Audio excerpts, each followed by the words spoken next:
Headlines प्रायोजक राम बंधू पापड आटा आणि पापड मसाला।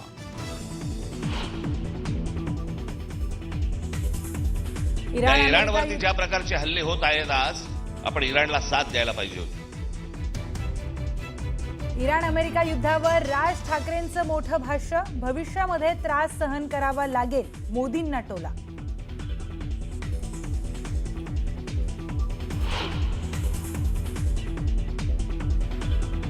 3 ट्रिलियन अर्थव्यवस्थेचं स्वप्न, पण राज्यावर कर्ज 11 लाख कोटींचं। राज ठाकरेंचा सरकारवर हल्लाबोल, पृथ्वीराज चव्हाण मुख्यमंत्री असताना 2 लाख कोटींचं कर्ज असल्याची करून दिली आठवण।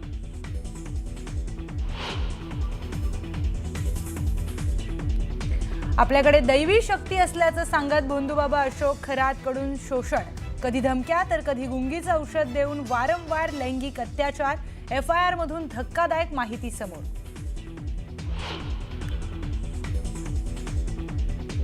अजितदादांच्या बंगल्याबाहेर जादूटोणा प्रकरणी कॅप्टन खरातची चौकशी करा, राष्ट्रवादीच्या नेत्यांची मागणी।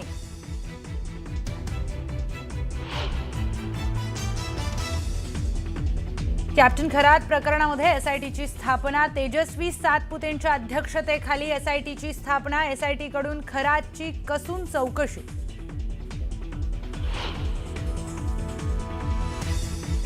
नाशिक प्रकरणात रुपाली चाकणकरांची चूक नाही, दत्ता भरणेंकडून चाकणकरांची पाठराखण।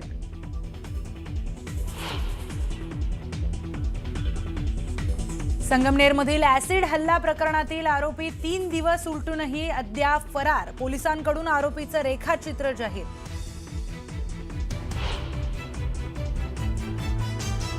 पश्चिम महाराष्ट्र, मराठवाड्यासह राज्यातील अनेक भागामध्ये अवकाळी पावसाचा तडाखा, गारपिटीमुळे पिकांचं प्रचंड नुकसान।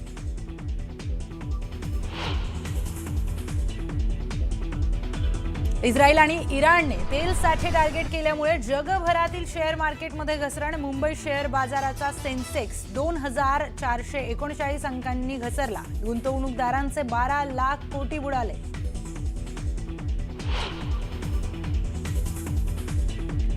वंताराला सुप्रीम कोर्टाचा मोठा दिलासा, वंताराच्या विरोधातली जनहित याचिका फेटाळली, कुठलीही अनियमितता नसल्याचा सुप्रीम कोर्टाचा निर्वाळा।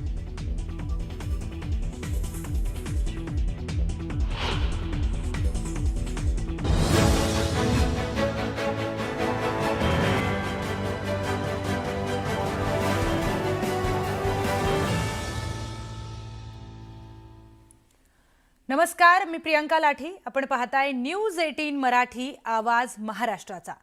रात्रीचे 10 वाजता आहेत, दिवसभराच्या महत्त्वाच्या घडामोडी आपण पाहणार आहोत, पण त्याआधी मनसेचा गुढीपाडवा मेळावा पार पडलेला आहे आणि त्यामध्ये राज ठाकरेंनी आपल्या भाषणामध्ये भारताने इराणला साथ द्यायला पाहिजे होती असं म्हटलंय आणि ठाकरेंनी केंद्राच्या भूमिकेवरून जोरदार टीकाही केली आहे। काश्मीर प्रश्नी इराण कायम भारताच्या पाठीशी राहिलाय, आताच्या संघर्ष काळामध्ये भारताने इराणच्या पाठीशी उभं राहायला पाहिजे होतं असंही ते म्हणालेत। त्याचसोबत खामेनी गेल्यानंतर पंतप्रधानांनी हल्ल्याचा निषेध करायला हवा होता असंही राज ठाकरे म्हणालेत।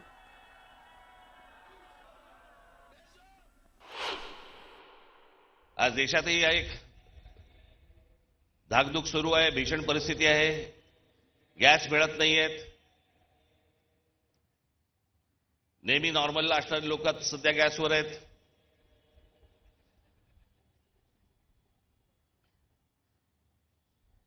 खरं तर काही गोष्टी आपल्याकडनं राहून गेल्या, आपल्या पंतप्रधानांकडनं पण राहून गेल्या। जो इराण इतकी वर्ष आपल्याला साथ देत होता, त्या इराणवरती ज्या प्रकारचे हल्ले होत आहेत आज आपण इराणला साथ द्यायला पाहिजे होती। या देशामध्ये येणारं सगळं बरचसं तेल हे इराणमध्ये येतं, ते आपल्याला रुपयामध्ये देतात, देत आले, पुढचं मला माहित नाही। पण खामेनी गेल्यानंतर देखील आपल्या देशाच्या पंतप्रधानांनी कुठचंही निषेधाचं एक स्टेटमेंटही काढलं नाही, हल्ल्यावरती कुठचं स्टेटमेंट काढलं नाही। जो देश आजपर्यंत जम्मू काश्मीरच्या प्रश्नावरती देखील आपल्याला पाठिंबा देत आला, भारताला पाठिंबा देत आला, त्यांच्या मागे आपण आज अडचणीच्या काळामध्ये उभे राहिलो नाही, याचा त्रास निश्चित भविष्यात होणार आपल्याला. तर आज महाराष्ट्रावर 11 लाख कोटींचं कर्ज आहे. पृथ्वीराज चव्हाण जेव्हा मुख्यमंत्री होते तेव्हा 2 लाख कोटी इतकं कर्ज होतं. आता हे कर्ज 11 लाख कोटींवर गेलंय, असं म्हणत मनसेचे अध्यक्ष राज ठाकरे यांनी मुख्यमंत्री देवेंद्र फडणवीस यांची तुलना माजी मुख्यमंत्री पृथ्वीराज चव्हाण यांच्याशी केली आहे. तर अनियंत्रित शहरीकरणावर राज ठाकरेंनी निशाणा साधलाय.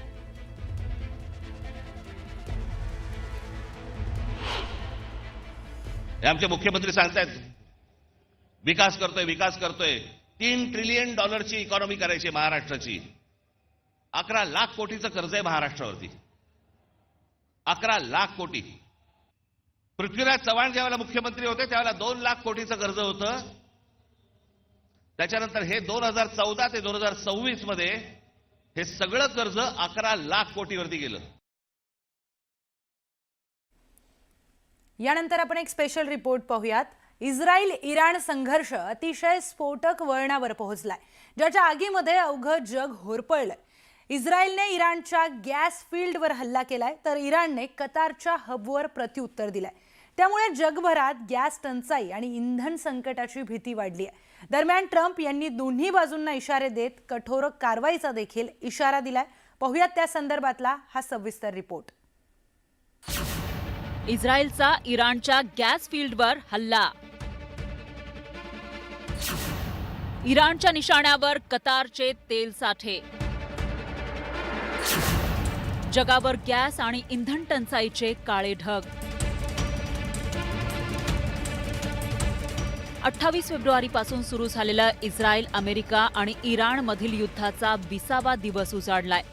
या युद्धानं जणू जगभरातील इंधन बाजाराला आग लावलीय. म्हणूनच आता जगभरात इंधनाची अभूतपूर्व टंचाई निर्माण होण्याची शक्यता आहे. इस्रायल आणि इराणकडून गॅस निर्मिती क्षेत्रावर हल्ले चढवण्यात आले. त्यामुळे जगभरातील स्वयंपाकघरात गॅस टंचाई निर्माण झाली आहे. कारण युद्धाच्या 19व्या दिवशी झालेल्या हल्ल्यांनी जगाला इंधन संकटाच्या खाईत लोटलंय. इस्रायलनं अमेरिकेला अंधारात ठेवून इराणच्या साऊथ पार्स गॅस फील्डवर जोरदार हल्ला केला. या हल्ल्यामुळे इराणच्या बर्मावर घाव बसलाय. साऊथ पार्स गॅस फील्ड हे जगातील सर्वात मोठं नैसर्गिक वायूचं भंडार म्हणून ओळखलं जातं. साऊथ पार्स 9700 वर्ग किलोमीटरचं गॅस क्षेत्र आहे. विशेष म्हणजे इराण आणि कतारमध्ये याची विभागणी झाली आहे. साऊथ पार्सचा 1/3 भाग इराणकडे तर नॉर्थ फील्डचा भाग कतारकडे आहे. या संपूर्ण भागात 1800 ट्रिलियन क्युबिक फूट गॅसचा साठा आहे. या गॅस फील्डमधून सगळ्या जगाची 13 वर्षांची इंधनाची व्यवस्था होऊ शकते. यातून 35 वर्ष वीज उत्पादन चालू शकतं. इस्रायलचे डिफेन्स मिनिस्टर इस्रायल कॅट्स यांनी इराणचे इंटेलिजन्स मिनिस्टर खातिबी यांचा खात्मा झाल्यावर जी प्रेस कॉन्फरन्स घेतली होती त्यात त्यांनी असं सांगितलं होतं की आता तुम्हाला युद्धाच्या सर्वच थिएटर्समध्ये, सर्वच क्षेत्रांमध्ये सिग्निफिकंट एस्केलेशन बघायला मिळेल. आणि त्याचं एक उदाहरण आपल्याला ह्या फोर्सवर झालेला हल्ला असा दिसत आहे. साऊथ पार्सवर झालेल्या हल्ल्याचा सूड घेण्यासाठी इराणनं कतारच्या रास लफान गॅस हबवर बॅलिस्टिक मिसाईलद्वारे हल्ला केला. जगातील सर्वाधिक LNG पुरवठा करणारा हा कतारमधील गॅस साठा आहे. इराणच्या हल्ल्यामुळे याचं मोठं नुकसान झालंय. आपल्या गॅस प्रकल्पावर हल्ले झाल्यास अमेरिकेच्या मित्र राष्ट्रांमधील गॅस आणि इंधन साठ्यांवर हल्ले करण्याची इराणची भूमिका आहे. त्यामुळे जगाची गॅस कोंडी होणार आहे. मात्र आता मिलिटरी इन्फ्रास्ट्रक्चरकडनं हा संघर्ष हा तेलांच्या खाणीपर्यंत, रिफायनरीज पर्यंत आणि तेल साठवून ठेवणारे जे प्रकल्प आहेत त्यापर्यंत पोहोचलेला आहे. LNGचा जो लफानचा दोहामधला प्लांट आहे त्याच्यावरती अटॅक होणं म्हणजेच LNGची सप्लाय चेन पूर्णपणे डिस्टर्ब केल्यासारखं आहे. इराणनं कतारवर केलेल्या या हल्ल्याची बातमी व्हाईट हाऊसमध्ये पोहोचताच अमेरिकेचे राष्ट्राध्यक्ष डोनाल्ड ट्रम्प यांनी संताप व्यक्त केला.